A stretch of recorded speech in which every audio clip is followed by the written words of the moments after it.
Welcome to Crops, Cattle, and Charley. I'm Charley Martinez, and I am joined today by Aaron Smith and the University of Tennessee Livestock Economist, Dr. Andrew Griffith, who's with the Department of Ag and Resource Economics. Dr. Griffith is going to be discussing fall versus spring calving marketing ideas.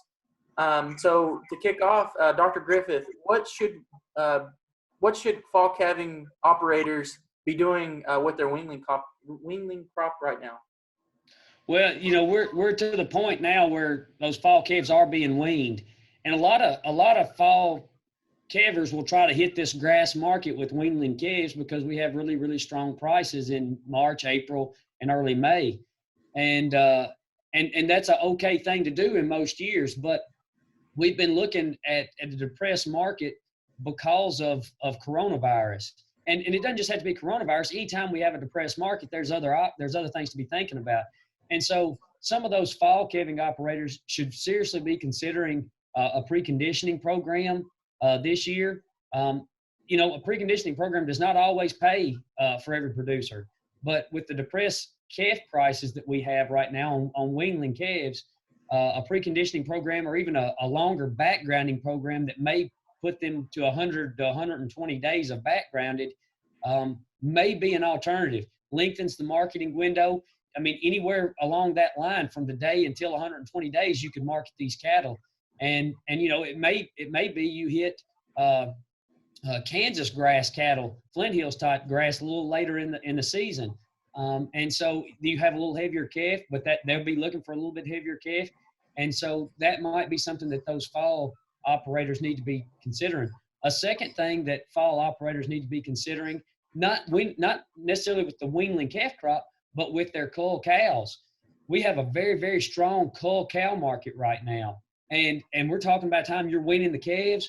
What if those cows are open, Craig, check those cows. If they're open, put those cows on the market, get rid of them, because we have a very, very strong, so that'll really help cash flow. Even if you have to move calves earlier, you can get a good salvage value out of cull cows. Okay, to kind of switch it up to the spring calving herds, what should spring calving herds be doing right now? Well, spring calving herds, let's go back to the cull cow market right now, because a lot of those folks have had calves hitting the ground probably since January, February, March, a lot of them.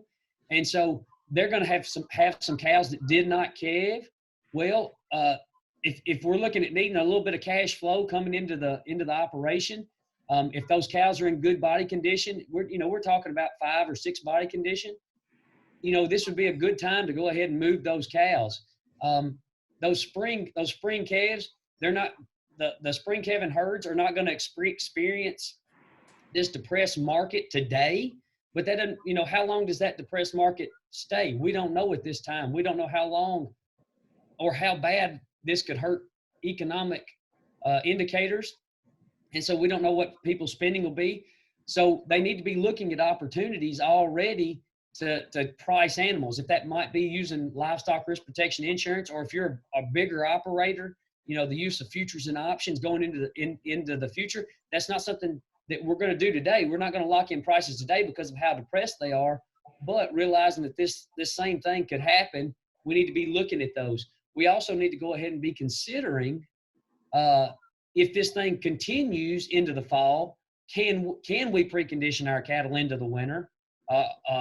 Can we carry them into late next winter before we sell them as maybe yearling cattle that go straight into the feedlot instead of a stock or backgrounding operation? And so we need to be going ahead and preparing for that today, and making sure we have enough feed resources for the winter if this depression in the market continues.